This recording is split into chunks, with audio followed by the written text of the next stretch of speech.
रात गहरी होने के बाद ससुर जी ने मेरा दरवाजा खटखटाया और मुझसे बोले कि बहू, मैं बाथरूम में गिर गया था और मेरी कमर में दर्द हो रहा है। अगर तुम थोड़ी मालिश कर देती तो शायद मुझे थोड़ा आराम मिल जाता। फिर मैंने अपने ससुर को अपने बिस्तर पर लिटा दिया। इसके बाद जो हुआ उसकी आप कल्पना भी नहीं कर सकते, क्योंकि इसके बाद मेरी जिंदगी पूरी तरह से बिखर गई थी। हेलो दोस्तों, आज की इस अनोखी कहानी में आप सभी का स्वागत है। शादी के 5 महीने बाद ही मेरा पति अचानक एक दुर्घटना में गुजर गया। मेरे पिताजी ने बड़ी मुश्किल से मेरी शादी करवाई थी, लेकिन 5 महीने के अंदर ही मैं फिर से अपने मायके के दरवाजे पर आ गई थी। मेरे मायके में मेरी माँ नहीं थी, इसलिए मुझे बहुत डर लगता था कि अगर पिताजी कुछ कहेंगे तो मैं किसके आंचल में अपना मुंह छुपाऊंगी। वहां मेरी सौतेली माँ थी, इसलिए डर और भी ज्यादा था। फिर अचानक एक दिन मेरे ससुर हमारे घर आए और उन्होंने मेरे पिता से कहा कि वह मुझे फिर से अपने घर ले जाना चाहते हैं। मेरी सौतेली माँ ने तुरंत ही हाँ कह दिया, लेकिन मेरे पिताजी ने कहा, अब आपका बेटा नहीं रहा तो आप मेरी बेटी को क्यों ले जाना चाहते हैं। इस पर मेरी सौतेली माँ ने पिताजी से बहस करना शुरू कर दी और कहा, इसमें इतना सोचने की क्या बात है। वो कह रहे हैं कि वह उसे ले जाना चाहते हैं तो उन्हें ले जाने दो। उनके घर की बहू है, बेटी की मौत हो गई तो क्या हुआ, वो अपने ससुराल जा सकती है। माँ की इस झगड़े के बाद पिताजी ने बिना कुछ पूछे कहा, अगर मेरी बेटी वहां खुश रहेगी तो एक पिता होने के नाते मुझे खुशी होगी, आप उसे ले जाइए। फिर मेरे ससुर ने मुझसे कहा, चलो कपड़े वगैरह लेकर आओ। मैंने अपनी सौतेली माँ के सभी अत्याचार सहते हुए अपने ससुर के घर जाने का फैसला किया। वहां पहुंचने के बाद मैं अपने कमरे में कपड़े बदल रही थी, तभी मेरे ससुर आए और बोले, बहू, एक कप चाय बना लाओ। मैंने जल्दी से रसोई में जाकर चाय बना ली। चाय पीते हुए उन्होंने कहा, तुम्हें पता है इस घर में मैं बिल्कुल अकेला हूँ। मेरा बेटा इकलौता संतान था और तुम्हारी सास भी गुजर गई है, इसलिए मैं तुम्हें यहाँ लेकर आया हूँ ताकि मुझे लगे कि मैं यहाँ अकेला नहीं हूँ। मैंने कहा, पिताजी आप बिल्कुल चिंता मत करें, मैं तो आपकी बेटी की तरह हूँ, हमेशा आपके साथ रहूंगी। फिर मेरे ससुर बोले, मुझे पता है कि तुम मेरे साथ रहोगी, क्योंकि तुम्हारी सौतेली माँ तुम्हें मायके में कभी शांति से नहीं रहने देगी। इस तरह कुछ दिन बीत गए। 6 महीने बाद एक रात मैं अपने कमरे में सो रही थी, तभी देर रात दरवाजे पर दस्तक हुई। मुझे समझ में आ गया कि यह मेरे ससुर ही होंगे, क्योंकि इस घर में मेरे और पिताजी के अलावा कोई और नहीं था, और रात के आधे पहर कौन दरवाजा खटखटाएगा। मैंने सोचा कि शायद पिताजी को कुछ चाहिए होगा, इसलिए दरवाजा खोली। दरवाजा खोलते ही मेरे ससुर ने मुझे पकड़ लिया और बोले, बहू, मैं बाथरूम में गिर गया था, मुझे बहुत दर्द हो रहा है, अगर तुम थोड़ी मालिश कर दो तो मुझे थोड़ा आराम मिल सकता है। फिर मैंने अपने पिता को अपने बिस्तर पर लिटा दिया, लेकिन मैं उनके कमरे से तेल लाना भूल गई। अब मुझे लगता है कि मेरा पति कम उम्र में ही मुझसे शादी कर बैठा और फिर इसी कम उम्र में इस दुनिया से चला गया। यह सब सोचते हुए मैं अपने ससुर की मालिश कर रही थी और देख रही थी कि वह मुझे अजीब तरीके से घूर रहे थे, जिससे मुझे और डर लग रहा था। तभी मैं बोली, ससुर जी क्या हुआ, आपको किस जगह पर ज्यादा चोट लगी है, क्या डॉक्टर को बुलाऊं? इस पर ससुर जी ने कहा, नहीं बहू, तुम बस मालिश कर दो, मुझे इससे ही आराम मिल रहा है। उनकी अजीब बातें सुनकर मुझे और असहज महसूस होने लगा। फिर मैं बोली, ससुर जी आप यहीं लेट जाएं, कमर में दर्द लेकर आप अपने कमरे तक कैसे जाएंगे, मैं आपके कमरे में जाकर सो जाती हूँ। मेरी बात सुनकर मेरे ससुर बोले, बहू, इस हालत में तुम मुझे अकेला छोड़कर चली जाओगी? अगर रात में मुझे बाथरूम जाना पड़े तो मैं अकेले कैसे जाऊंगा, इससे बेहतर है कि तुम यहीं सो जाओ। कुछ समय बाद मेरे ससुर उठकर मेरे पास आए और बोले, बहू, मैं तुमसे कुछ कहना चाहता हूँ, अगर तुम मेरी बात मान जाओ तो ही मैं कहूँगा। उनकी इस बात से मेरा दिल बेचैन हो गया। मैं चिंतित होकर बोली, ससुर जी आप कहें, क्या बात है? मेरे ससुर थोड़ा हंसकर बोले, आज की रात मैं तुम्हारे साथ बिताना चाहता हूँ, क्योंकि अकेले अकेले अब अच्छा नहीं लगता। मेरे बेटे के मरने के बाद मैंने सोचा कि फिर से शादी करूंगा, लेकिन फिर सोचा कि तुम्हारी सौतेली माँ तुम्हें उस घर में कभी भी शांति से नहीं रहने देगी, इसलिए मैंने तुम्हें इस घर में लाया। उनकी इस बात से मुझे बहुत असहज महसूस हुआ, लेकिन उनकी बात का विरोध करने की हिम्मत नहीं हुई। मैं अपने कमरे के सोफे पर लेट गई। मुझे नींद नहीं आ रही थी, बहुत डर लग रहा था। ससुर जी ने कहा, बहू, लगता है मैंने तुमसे कुछ गलत नहीं कहा, मैं चाहता हूं कि तुम मुझसे शादी कर लो ताकि कोई कुछ न कह सके। तभी मैं हक्का बक्का होकर बोली, ससुर जी आप ये क्या कह रहे हैं, आप मेरे ससुर हैं और ससुर से शादी कैसे हो सकती है? मेरे ससुर बोले, देखो बहू, मैं मानता हूँ कि कभी मैं तुम्हारा ससुर था, लेकिन तुम्हारे पति को मरे हुए अब 6 महीने हो चुके हैं। अब हमारे बीच ऐसा कोई रिश्ता नहीं है। मैं अकेला हूँ, तुम भी अकेली हो। हम एक दूसरे का साथ दे सकते हैं। उनकी इस बात को सुनकर मेरा मन विचलित हो गया। मैं कुछ कह नहीं पाई। एक ओर सौतेली माँ के अत्याचार, दूसरी ओर ससुर का अजीब व्यवहार। रात बीत गई और अगले दिन सुबह मैं अपने ससुर की बातों को बहुत सोची, अपनी स्थिति का विश्लेषण किया। ससुर का प्रस्ताव मुझे असंभव लग रहा था, लेकिन वास्तविकता मुझे कुछ निर्णय लेने पर मजबूर कर रही थी। फिर मुझे ख्याल आया कि मैं अपने पिताजी से जाकर बात करती हूँ, लेकिन ये सब बातें अपने खुद के पापा से करने की मुझे हिम्मत नहीं हुई, क्योंकि मुझे पता था कि पिताजी से बात करने के बाद मेरी जिंदगी में नई समस्याएं आ सकती हैं। इसलिए मैं उनके पास नहीं गई। ऐसे ही एक दिन शाम को मेरे ससुर को फिर से बात करने का मौका मिला। उन्होंने कहा, बहू, मैंने तुमसे कुछ गलत नहीं चाहा, बस चाहता हूं कि तुम मेरे जीवन में खुशी लाओ। मैं अकेला नहीं रह सकता, तुम्हारे साथ ही मेरी जिंदगी पूरी होती है। दोबारा ससुर जी से ये सभी बातें सुन मैं अंदर से कांपने लगी और कुछ बोल न पाई। थोड़ी देर बाद ससुर जी खुद ही बाहर चले गए। ऐसे ही मुझे ससुराल में और कुछ महीने बिताने के बाद मेरे ससुर और मेरे बीच एक अजीब सा संबंध बनता चला गया। पति की मौत के बाद मैंने सोचा था कि मैं अब इस दुनिया में बिल्कुल अकेली हो गई हूँ, लेकिन मेरे ससुर ने मेरे प्रति जो भावनाएं जाहिर की थी, उन्होंने मेरे जीवन को एक नई दिशा में मोड़ दिया। उनके शब्दों ने मुझे भीतर तक झकझोर कर रख दिया था। जब भी मैं सोने को जाती, उनके बातें मुझे परेशान करने लगती। वह कहते थे कि मेरे साथ रहने से उन्हें अपने अकेलेपन का एहसास नहीं होता और वह चाहते थे कि हम दोनों एक नई जिंदगी की शुरुआत करें। उस रात की बातचीत के बाद मैंने खुद को बहुत असमंजस में पाया। मन में कई सवाल उठ रहे थे। क्या यह सही है? क्या यह समाज के नियमों के खिलाफ नहीं जाएगा? लेकिन कहीं न कहीं मेरे दिल में यह बात भी थी कि शायद मेरे ससुर सच में अकेलेपन से जूझ रहे हैं। मैंने बहुत सोच विचार करने के बाद उनसे बात करने का फैसला किया। एक रात जब घर अड़ोस पड़ोस के सभी लोग सो चुके थे, तब मैं ससुर के कमरे का दरवाजा खटखटाई। उन्होंने दरवाजा खोला और मुझे देखकर थोड़ा हैरान हुए। मैं अंदर गई और बोली, ससुर जी, मैं आपसे कुछ महत्वपूर्ण बात करना चाहती हूँ। उन्होंने मुझे बैठने का इशारा किया और गंभीरता से बोले, क्या हुआ बहू, तुम इतनी रात गए क्यों आई हो? मैंने थोड़ी हिम्मत जुटाते हुए बोली, ससुर जी, मैंने आपके प्रस्ताव के बारे में बहुत सोचा है। मैं समझती हूँ कि आप अकेलेपन से जूझ रहे हैं और एक साथी की जरूरत महसूस कर रहे हैं, लेकिन इस रिश्ते के लिए एक शर्त है। हमारे बीच हमेशा सम्मान और प्यार का रिश्ता रहेगा। आप मुझे बेटी की तरह सम्मान देंगे और मैं आपको पिता की तरह आदर दूंगी। उन्होंने मेरी बात को ध्यान से सुना और थोड़ी देर बाद कहा, मैं तुम्हारी शर्त मानता हूँ, तुम्हारे सम्मान को हमेशा बनाए रखूंगा। उनकी यह बात सुनकर मेरे दिल का बोझ थोड़ा हल्का हो गया। मैंने उन्हें अपनी सहमति दे दी। फिर कुछ दिनों बाद हमने एक छोटे से समारोह में शादी कर ली। यह शादी समाज की नज़र में असामान्य थी, लेकिन हमने अपनी स्थिति को स्वीकार कर लिया था। शादी के बाद के दिन मेरे लिए बेहद चुनौतीपूर्ण रहे। गांव में लोग बातें बनाने लगे, रिश्तेदारों ने हमसे दूरी बनानी शुरू कर दी, लेकिन हमने इन सब की परवाह किए बिना अपने जीवन को आगे बढ़ाने का फैसला किया। हमारे रिश्ते में धीरे धीरे प्यार और समझ बढ़ने लगी। ससुराल में पहले जहां मैं खुद को असहज महसूस करती थी, अब वही घर मुझे अपना लगने लगा था। ससुर ने मेरे लिए हर संभव प्रयास किया ताकि मैं खुश रह सकूं। उन्होंने मेरी हर छोटी बड़ी जरूरत का ध्यान रखा और हर ख्वाहिश पूरी की। वह हर दिन मेरे लिए कुछ न कुछ खास करने की कोशिश करते थे। कभी मेरे पसंदीदा खाने की चीजें लाते, तो कभी मेरे लिए नई साड़ियां खरीदते।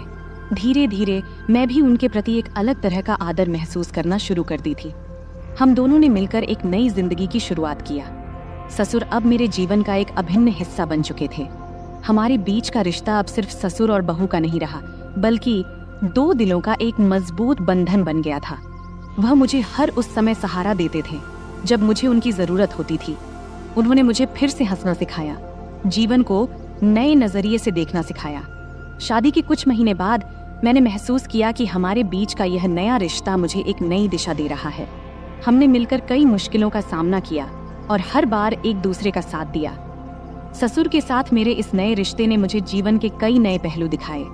उन्होंने मुझे यह एहसास दिलाया कि जीवन में अगर साथी सही हो तो कोई भी मुश्किल इतनी बड़ी नहीं होती कि उसे पार न किया जा सके।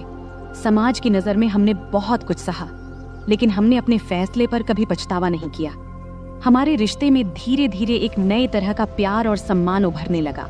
उनके साथ बिताए हर पल ने मुझे कुछ नया सिखाया और मुझे एहसास हुआ कि कभी कभी जीवन हमें ऐसे मोड़ पर ले आता है जहां हमें अपने फैसलों पर पुनर्विचार करना पड़ता है। आज मैं अपने ससुर के साथ एक नई जिंदगी जी रही हूँ। हमारे बीच का प्यार और सम्मान पहले से भी अधिक मजबूत हो गया है। वह मेरे जीवन के सबसे महत्वपूर्ण व्यक्ति बन चुके हैं। उनके साथ बिताए हर पल ने मुझे यह सिखाया है कि जीवन में चाहे कितनी भी मुश्किलें क्यों ना आए, अगर हमारे पास सही साथी हो तो हम हर मुश्किल का सामना कर सकते हैं। इस तरह हमारे बीच का रिश्ता धीरे धीरे और गहरा होता गया। उनके साथ बिताए हर पल ने मुझे यह सिखाया कि जीवन को कैसे नए सिरे से जिया जाए। हमने मिलकर अपने जीवन की हर चुनौती का सामना किया और हर बार जीत हासिल की। अब हमारे बीच का यह नया रिश्ता मुझे एक नई जिंदगी के सपने दिखाने लगा है। तो दोस्तों, ये थी हमारी आज की छोटी सी कहानी। आपको ये कहानी कैसी लगी? कमेंट करके जरूर बताएं। अगर आपको ये कहानी पसंद आई हो तो इसे लाइक करें और अपने दोस्तों के साथ शेयर करें। आगे भी ऐसी ही रोमांचक कहानियों के लिए हमारे चैनल को सब्सक्राइब करें और बेल आइकन दबाना न भूलें ताकि आप हमारी कोई भी कहानी मिस न करें।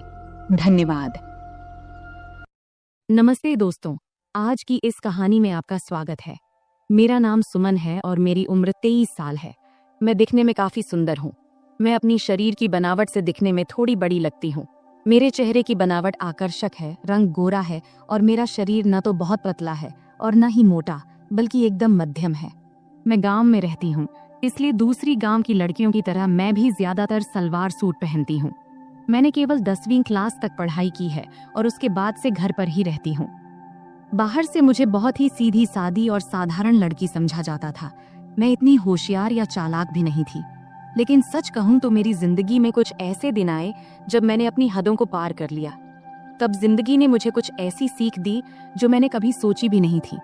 बहुत पहले की बात है, मैं एक ऐसे अनुभव से गुजरी जिसने मेरे दिल दिमाग पर गहरी छाप छोड़ दी। उस समय मेरी मुलाकात गौरव भैया से हुई।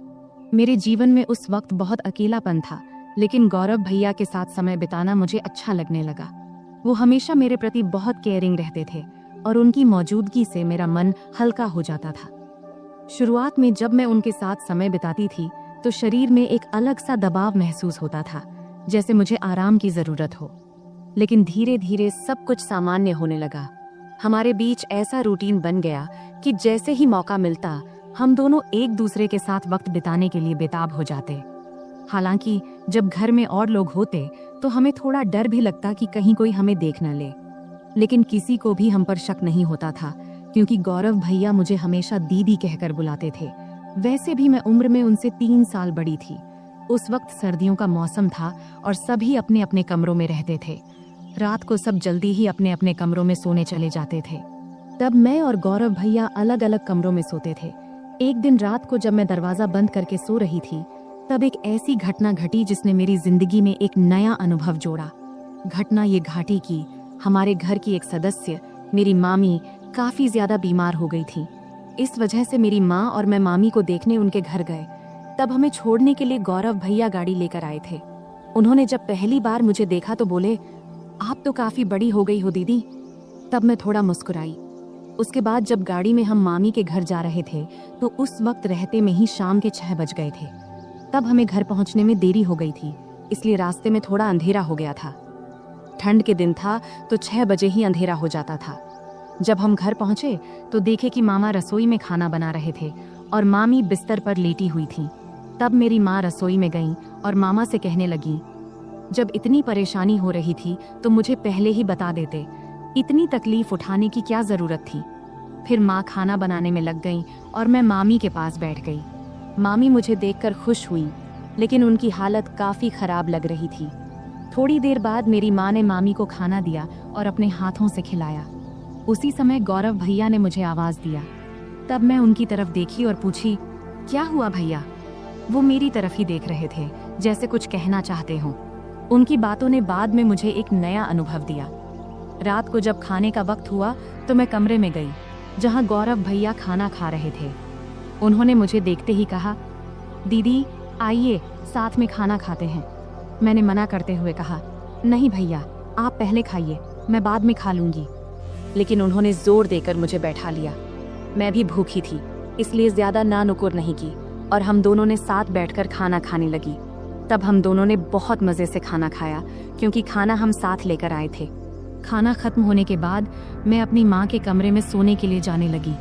तभी गौरव भैया ने कहा, दीदी अगर आपको बुरा ना लगे तो आप यहीं मेरे कमरे में सो जाइए। उनकी ये बात सुनकर मैं हैरान रह गई और मैंने कहा, नहीं भैया मैं माँ के साथ सोऊंगी। लेकिन तब बार बार वे मुझसे विनती करने लगे। आखिरकार मैं मान गई, ठीक है मैं यहाँ सो जाऊंगी, लेकिन पहले मम्मी को बता देना चाहती हूँ कि मैं आपके कमरे में सोऊंगी। इस पर गौरव भैया खुद जाकर मम्मी को बताए कि मैं उनके कमरे में सो रही हूँ। इधर मैंने अपने सलवार कुर्ते बदल लिए, क्योंकि मेरे कपड़े थोड़े ज्यादा टाइट थे। जब गौरव भैया ने मुझे नए कपड़ों में देखा तो मुस्कुराते हुए बोले, दीदी आप इस ड्रेस में कमाल की लग रही हैं, आप इतनी खूबसूरत क्यों हैं? तब मैंने कुछ नहीं कहा, बस मुस्कुराकर बात बदल दी। फिर मैंने चादर ओढ़ ली और बिस्तर पर बैठ गई। गौरव भैया भी अपने सोने का इंतजाम नीचे फर्श पर करने लगे। तब मैंने कहा, भैया बिस्तर पर ही सो जाओ, यहाँ काफी जगह है। मेरे कहते ही गौरव भैया भी चादर ओढ़कर मेरे पास बैठ गए। गौरव भैया बहुत हंसमुख और मजाकिया इंसान थे। उन्होंने मजेदार बातें करके मुझे काफी देर तक हंसाया। बात करते करते कब रात के 12 बज गए पता ही नहीं चला और न जाने कब मैं सो गई। सुबह जब मेरी नींद खुली तो मैंने देखा कि गौरव भैया मेरे बालों से खेल रहे हैं। मुझे जागते देख वो मुस्कुराते हुए बोले, गुड मॉर्निंग दीदी, कैसी हो? मैं भी मुस्कुराते हुए बोली, बहुत बढ़िया भैया। फिर हम दोनों चादर के अंदर बैठकर बातें करने लगे। तभी उसी वक्त मम्मी हमारे लिए गर्मा गर्म चाय लेकर आईं।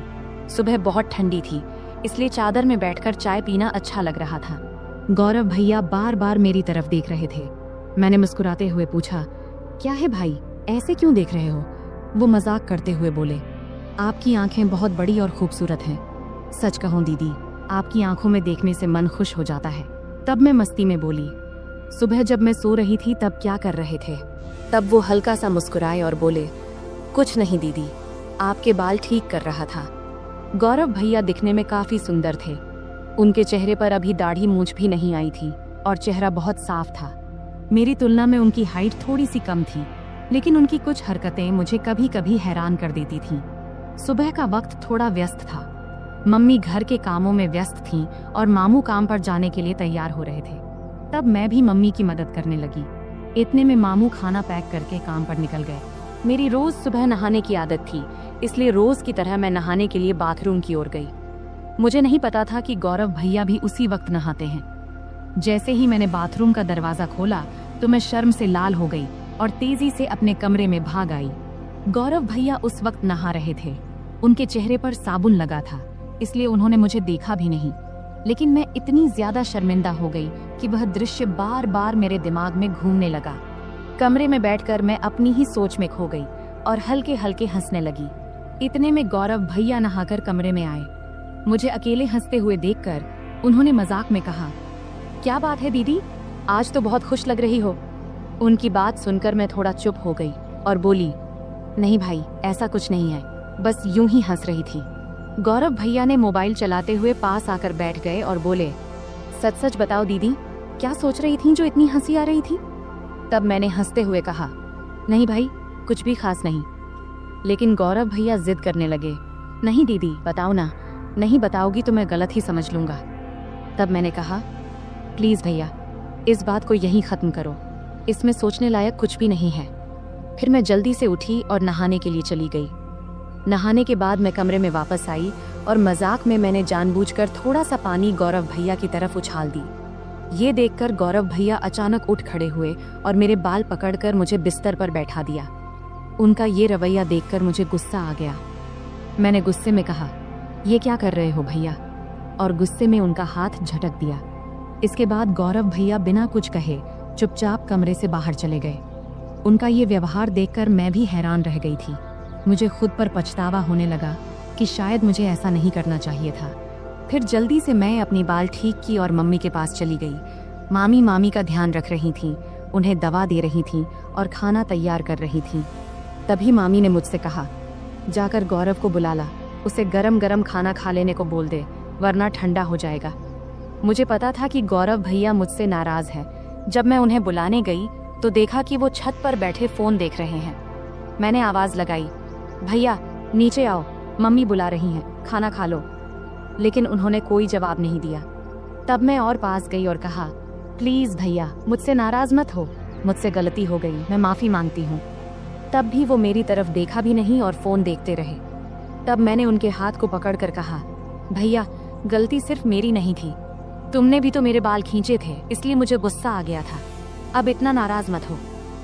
तब मेरी आंखों में आंसू आ गए और मैंने रोते हुए कहा, भैया प्लीज इतना गुस्सा मत करो, अगर मेरी गलती है तो मुझे एक नहीं 2 चांटे मार दो, लेकिन ऐसे चुप मत रहो। मुझे रोता देख गौरव भाई का गुस्सा थोड़ा ठंडा हो गया। उन्होंने धीरे से कहा, ठीक है, रो मत, लेकिन तुम्हें मुझ पर हाथ नहीं उठाना चाहिए था। खैर छोड़ो, चलो खाना खा लेते हैं। तब मैंने कहा, पहले ये तो कहो कि तुमने मुझे माफ कर दिया है। तब वो हंसकर बोले, अरे बहुत हो गया, अब चुप हो जाओ, वरना मुझे और ज्यादा माफिया मांगनी पड़ेंगी। फिर हम दोनों नीचे गए और खाना खाने बैठे। मम्मी और मामी पहले ही खा चुकी थी। मम्मी रसोई का काम खत्म कर रही थी। खाने के बाद मैं मामी के पास बैठ गई और उनके साथ बातचीत करने लगी। मामी की तबीयत का हालचाल लेने लगी। इसी बीच मम्मी ने कहा, हम दोनों पास के घर में मिलने जा रहे हैं, तुम और गौरव यहीं रहो। मैंने गौरव से कह दिया है कि कहीं बाहर ना जाए, हम जल्दी लौट आएंगे। फिर मम्मी और मामी बाहर चली गईं और मैं मामी का कमरा साफ करने लगी। तभी गौरव भैया मस्ती करते हुए आ गए। मैंने उनसे कहा, भैया प्लीज मेरे लिए कुछ ला दो। उन्होंने मुस्कुराकर कहा, बोलो दीदी क्या चाहिए। मैंने कहा, मेरे लिए चॉकलेट ले आओ, मुझे बहुत पसंद है। गौरव भैया हंसते हुए बोले, ठीक है, तुम कमरे की सफाई करो, मैं चॉकलेट लेकर आता हूँ। गौरव भैया चॉकलेट लेने चले गए और मैं कमरे की सफाई करने लगी। जब मैंने मामी की अलमारी खोली तो वहाँ मेकअप का सामान रखा देखी। सजने संवरने का मेरा भी बहुत शौक था, तो मैंने मामी का मेकअप इस्तेमाल करना शुरू कर दिया। फिर मैंने मामी के झुमके और गहने पहन लिए और अलमारी से लाल साड़ी निकाल ली। जब गौरव भैया चॉकलेट लेकर वापस आए तब मैं पूरी तरह से सज धज कर नई दुल्हन की तरह तैयार हो चुकी थी। तब मैंने बाल खोल रखे थे, लिपस्टिक लगा रखी थी और हाथों में चूड़ियां भी पहन ली थीं। जैसे ही वे कमरे में दाखिल हुए, मुझे इस रूप में देखकर हैरान रह गए। उनके मुंह से बस यही निकला, दीदी आप तो शानदार लग रही हैं। फिर मैंने उनसे चॉकलेट ली और बिस्तर पर बैठकर खाने लगी। गौरव भैया भी पास में बैठ गए और तब उनकी नजरें मुझसे हट नहीं रही थीं। तब मैंने कहा, भैया इतना मत देखो, मुझे असहज लग रहा है। गौरव भैया हंसकर बोले, क्या करूं दीदी, आप पर से नजर हट ही नहीं रही, आप साड़ी में इतनी सुंदर लग रही हो, मानो कोई परी हो। फिर मजाक में बोले, मन कर रहा है कि आपको अपनी दुल्हन बना लूं। मैं समझ रही थी कि उस वक्त उनके मन में क्या चल रहा था, पर मैंने हल्की हंसी के साथ बात को दूसरी ओर मोड़ दिया। मैंने मजाक में कहा, तो फिर रुक क्यों गए, बताओ मुझे पत्नी बनाकर क्या करोगे। तब गौरव भैया थोड़ा हंसकर बोले, रहने दो दीदी, मुझे पता है तुम जानबूझकर ये पूछ रही हो। तब मैंने कहा, तो क्या तुम अपनी दीदी का फायदा उठाना चाहते हो, अगर मम्मी को पता चल गया तो क्या होगा। तब गौरव भैया बोले, दीदी इतनी चिंता मत करो, हम तो घर में ही हैं और किसी को पता भी नहीं चलेगा, तुम बस एक बार हाँ कह दो, मैं सब संभाल लूंगा। तब मैंने मुस्कुराते हुए कहा, तो पहले बताओ तुम ये सब साड़ी देखकर कह रहे हो या पहले से ऐसा सोच रहे थे। गौरव भैया हंसकर बोले, सच कहूं तो जब से तुम आई हो तभी से ऐसा लग रहा है, अगर तुम एक बार मान जाओ तो सब आसान हो जाएगा। तब मैंने मजाक में कहा, ठीक है, जब तुम चाहो मैं तुम्हारी बात मानूंगी, लेकिन तुम्हें अपनी जिम्मेदारी ठीक से निभानी होगी। इस पर भैया बहुत खुश होकर बोले, थैंक्स दीदी, मुझे पता था तुम मुझे ना नहीं कहोगी, तुम सच में सबसे अच्छी हो। मैंने कहा, रुको, इतनी तारीफ करने की जरूरत नहीं है और शाम को मेरे लिए और भी चॉकलेट लाना मत भूलना। तब गौरव भैया ने कहा, ठीक है दीदी, 1 मिनट रुको, मैं आता हूँ। जब वह बाहर चले गए तो मुझे थोड़ी असुविधा महसूस हुई। जब वह वापस आए तो मैंने कहा, गौरव भैया इस वक्त मुझे थोड़ी परेशानी हो रही है, शाम को इस बारे में बात करेंगे। लेकिन गौरव भैया मेरी बात मानने को तैयार नहीं थे। उन्होंने शांत स्वर में कहा, दीदी, इतनी चिंता क्यों कर रही हो? डरने की कोई बात नहीं है, सब ठीक हो जाएगा। अगर तुम्हें असुविधा हो रही है तो आंखें बंद कर लो। तब मैंने आंखें बंद कर लीं और गौरव भैया मुझे तभी उसी पल दरवाजे पर अचानक दस्तक हुई, जिससे हम दोनों डर गए। कुछ समय बाद बाहर से मम्मी की आवाज आई, कोई है कमरे में? तब मैं तुरंत बिस्तर से उठ गई, क्योंकि मैं साड़ी में पूरी तरह सज धज कर तैयार थी। ऊपर से मामी के कमरे में थी। गौरव भैया का मूड भी खराब हो गया था, लेकिन उनके चेहरे को देखकर मुझे अंदर से हंसी आ रही थी। मैंने तुरंत गौरव भैया को कमरे से बाहर कर दिया और खुद भी साड़ी उतारकर सामान्य कपड़े पहन ली। फिर कमरे की सफाई करने लगी। इस बीच मम्मी ने मामी को बरामदे में बिठाया और सीधे रसोई में जाकर चाय बनाने लगी। तब मैं जल्दी जल्दी कमरे की सफाई करने लगी।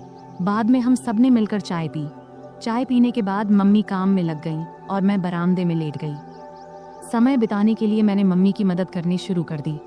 कुछ समय बाद मैंने देखा कि गौरव भैया कहीं नहीं दिख रहे हैं।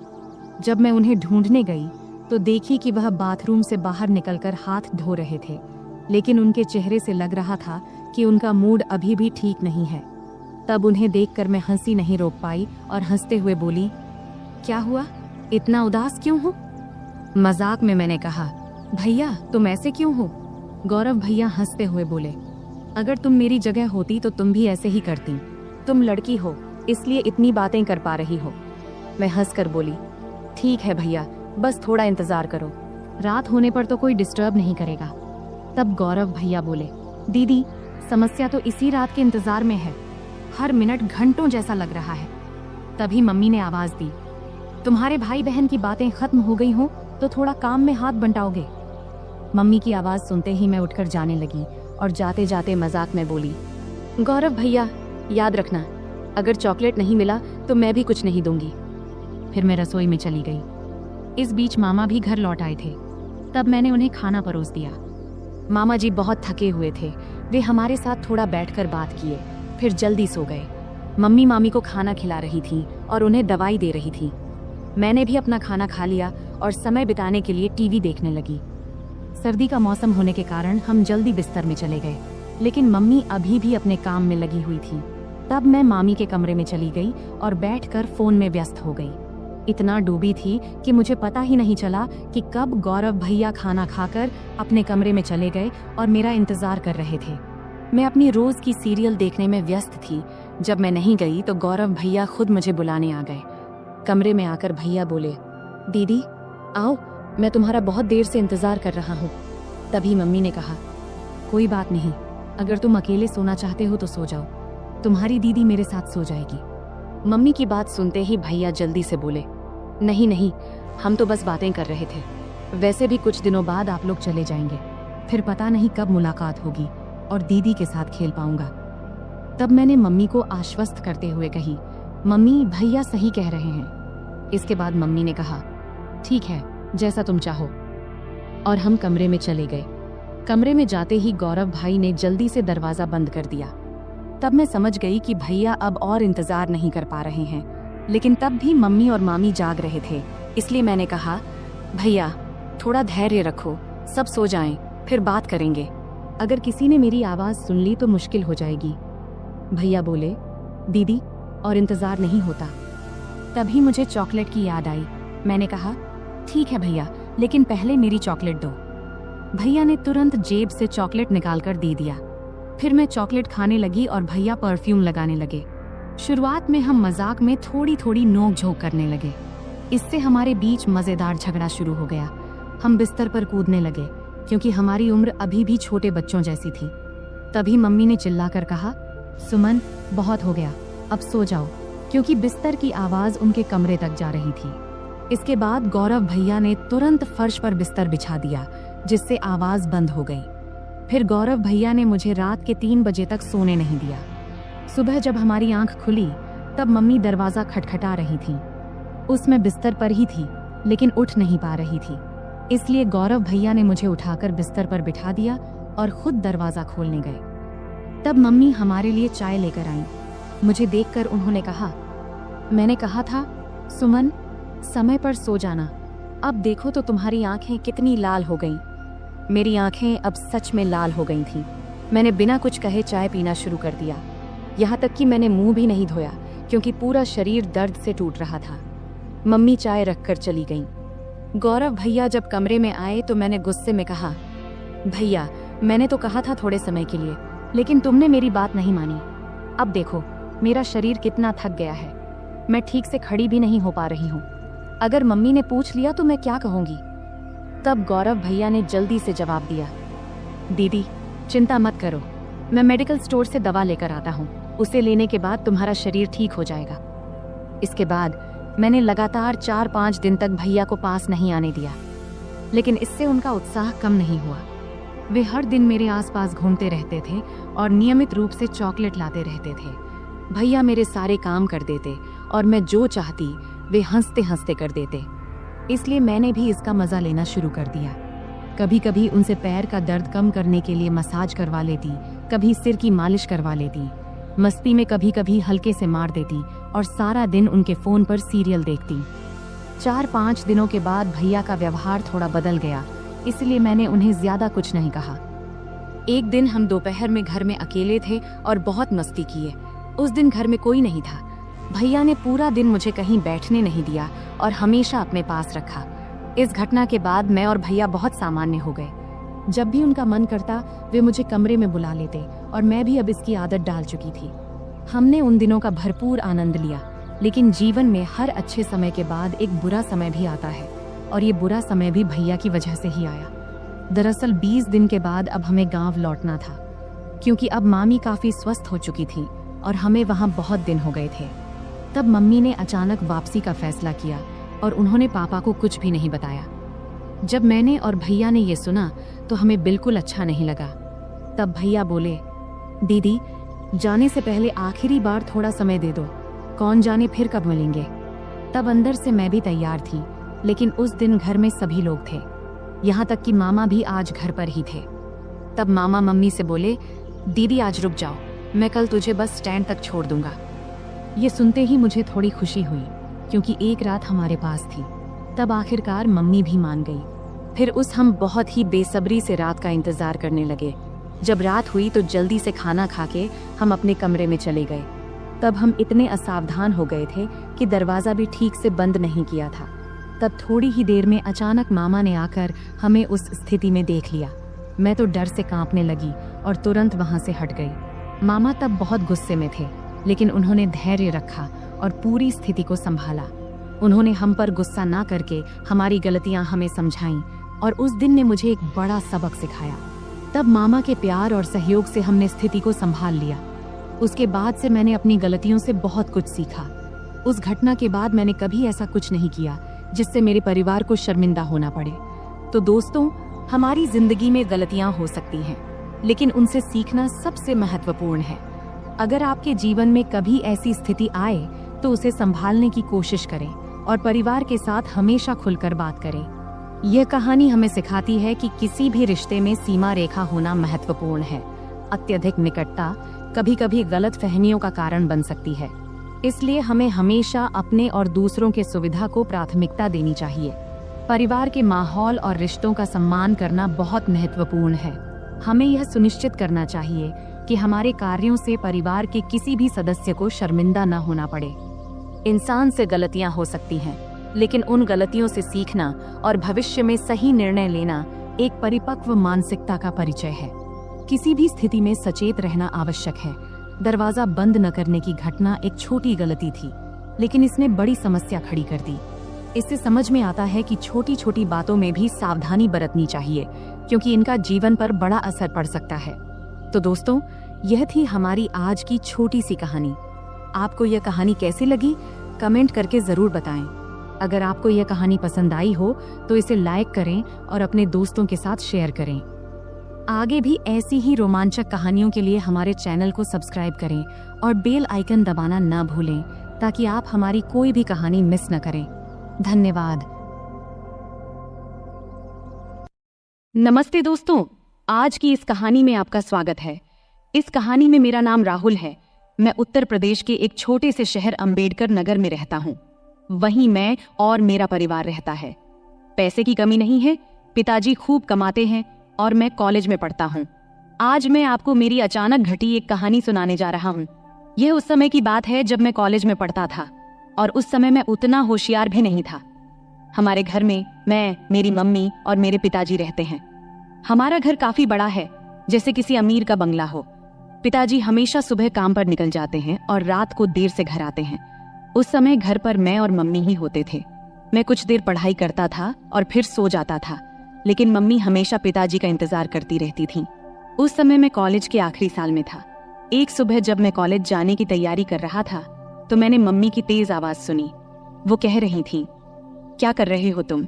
रात के 2-2:30 बजे घर आते हो और कहते हो ऑफिस में काम था। रात के 2 बजे कौन से ऑफिस का काम चलता है? सीधे सीधे क्यों नहीं कहते कि उस सुमन के साथ थे? मम्मी काफी गुस्से में थी। मेरी मम्मी आमतौर पर किसी पर गुस्सा नहीं होती थी। उनका स्वभाव बहुत शांत था, लेकिन आज पता नहीं क्या हो गया, मम्मी बहुत गुस्से में थी। मैं 2 बजे आऊं या 3 बजे, तुम्हें जो चाहिए वो मिल तो रहा है ना, फिर चुप रहो। पिताजी ने तेज आवाज में मम्मी से कहा। क्या जो चाहिए वो मिल रहा है? पैसा, गहने, इन सब के अलावा भी कोई सुख होता है? अब और कुछ मत बोलो, लेकिन अब बर्दाश्त नहीं होता। 3-4 महीने हो गए हैं तुमने मुझे छुआ तक नहीं है। आखिर उस सुमन में ऐसा क्या है जो मुझ में नहीं है? मम्मी की आवाज और तेज हो गई थी। तभी पिताजी गुस्से में बोले, बार बार सुमन मत कहो, नहीं तो क्या करोगे? मम्मी ने उल्टा जवाब दिया। उस समय पिताजी का गुस्सा बहुत बढ़ गया था। तभी अचानक धमाक की आवाज आई और उसके साथ ही मम्मी की चीख से पूरा घर गूंज उठा। मैं तुरंत अपने कमरे से भागकर उनके बेडरूम की ओर गया। जो दृश्य मैंने देखा उसे देखकर मैं सन्न रह गया। पिताजी मम्मी को बेल्ट से मार रहे थे। मम्मी दर्द से चीख रही थी, लेकिन पिताजी रुकने का नाम नहीं ले रहे थे। मैंने बिना कुछ सोचे समझे मम्मी के ऊपर छलांग लगा दिया ताकि उन्हें बचा सकूं, लेकिन पिताजी अभी भी नहीं रुके। जैसे ही मुझे भी 2-4 फटकारें लगी, पापा रुक गए और तिलमिलाते हुए मेरी ओर गुस्से में देखने लगे और फिर घर से बाहर चले गए। फिर मैंने मम्मी की ओर देखा। मम्मी की आंखों से आंसुओं की धारा बह रही थी। मैंने मम्मी को सहारा देकर उठाया। उठते समय मम्मी कराह उठी। मैंने उन्हें बेड पर बैठाया। तब तक उनके हाथ और पीठ पर लाल निशान पड़ गए थे। ये देखकर मुझे पापा पर बहुत गुस्सा आया। कोई इंसान इतना निर्दयी कैसे हो सकता है? कोई अपनी ही पत्नी को ऐसे मारता है भला? फिर मैं जल्दी से किचन में गया, एक कटोरी में तेल और हल्दी मिलाई और मम्मी के पास ले आया। मुझे भी अपनी पीठ पर लगे 2-4 फटकारों की चोट महसूस हो रही थी। मम्मी सुशक सुशक कर रो रही थी। फिर मैंने मम्मी के हाथ और पीठ पर तेल हल्दी का मिश्रण लगाना शुरू किया, जहां उन्हें मार पड़ी थी। कुछ जगहों पर हल्का खून भी आ गया था। मिश्रण लगाने के बाद मैंने कटोरी को एक ओर रख दिया और मम्मी के पास बैठ गया। मम्मी ने मुझे देखा और तुरंत मुझे गले से लगा लिया। फिर वह मेरी गर्दन में सिर छिपाकर जोर जोर से रोने लगी। मम्मी के आंसुओं से मेरा कंधा भीग गया।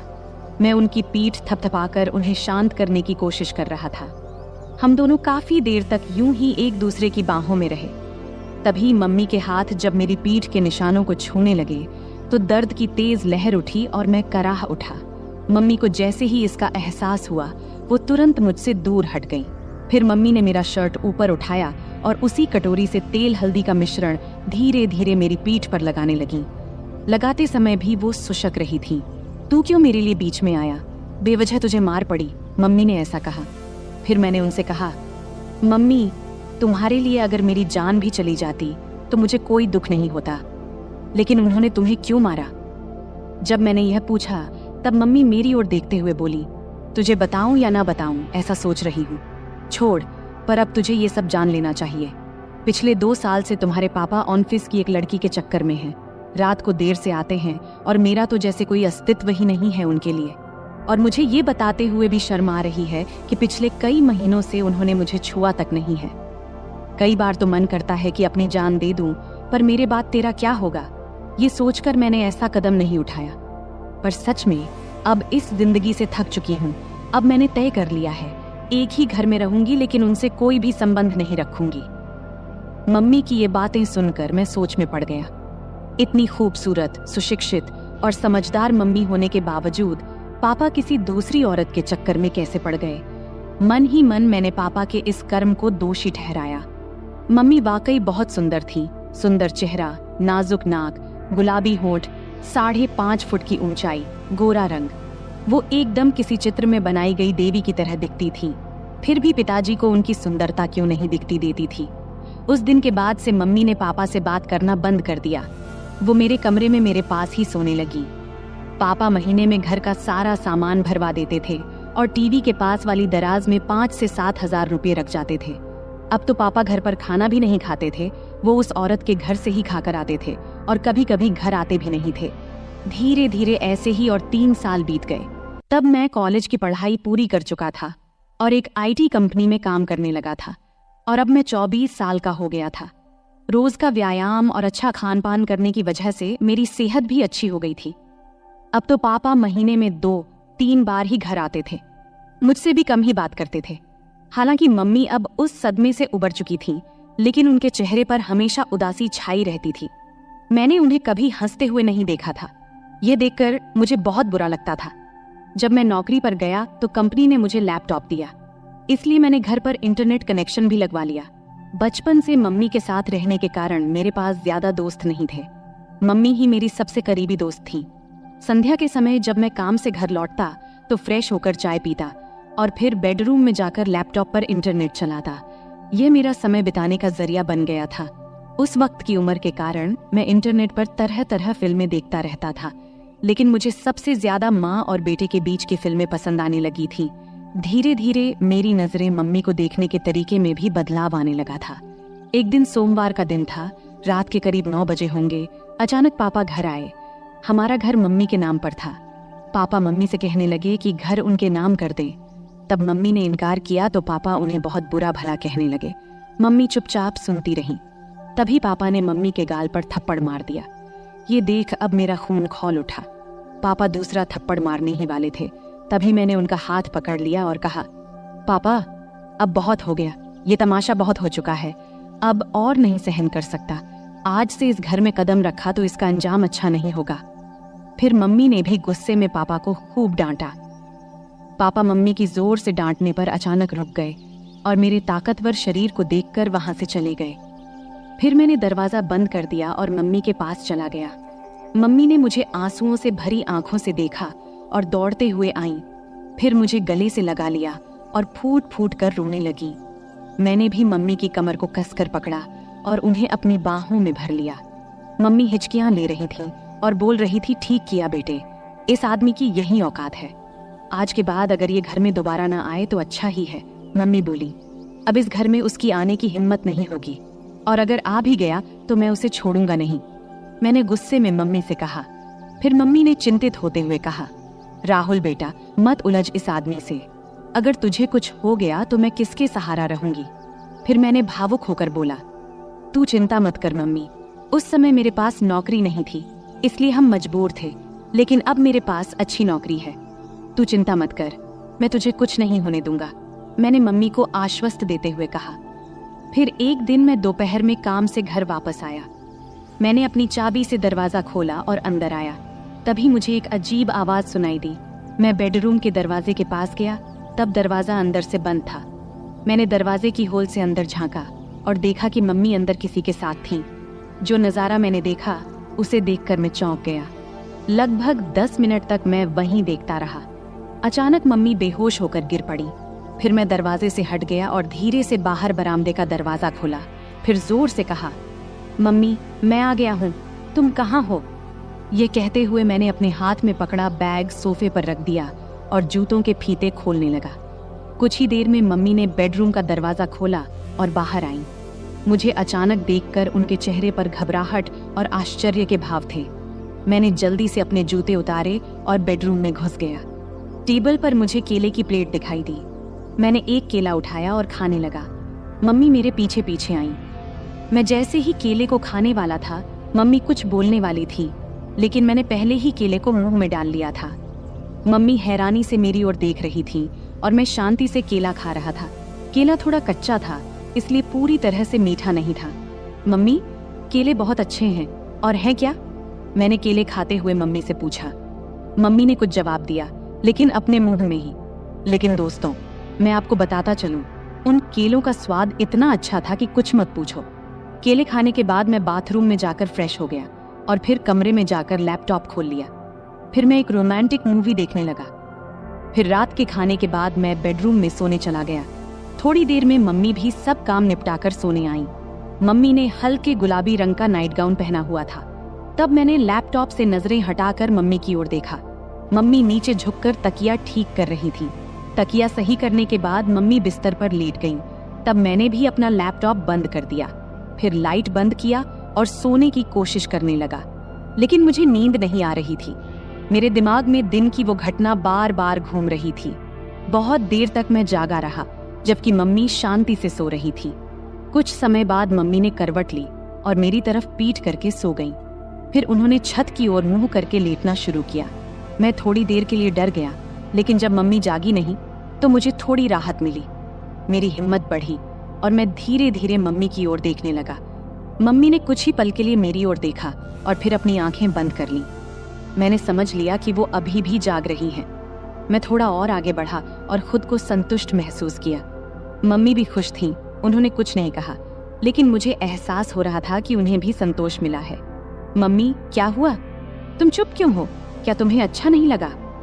मैंने जब ऐसा पूछा तब उन्होंने बोला, नहीं रे बेटा, मुझे तो बहुत अच्छा लगा। तूने मम्मी को बहुत खुश किया। फिर मैंने मम्मी के पीठ पर प्यार से हाथ फेरते हुए कहा, मम्मी, अब से तुम्हें केले खाने की जरूरत नहीं पड़ेगी। मैंने मम्मी के कान में धीरे से ऐसा कहा। तब मम्मी बोल उठी, बेटा, तुझे ये कैसे पता चला? मम्मी ने आश्चर्य से मेरी ओर देखते हुए पूछा। तब मैंने उन्हें बताया कि आज दोपहर जब मैं घर आया तो कमरे से तुम्हारी आवाज सुनाई दी। जब मैंने दरवाजे की होल से देखा तो मुझे सब समझ में आ गया। तभी मैंने ठान लिया था कि अब से मम्मी को किसी भी चीज की कमी नहीं होने दूंगा। राहुल, मेरे राजा, तू कितना प्यार करता है अपनी मम्मी से। मम्मी भावुक होकर बोली, हाँ मम्मी, अब से तुम्हें मैं किसी भी चीज की कमी नहीं होने दूंगा।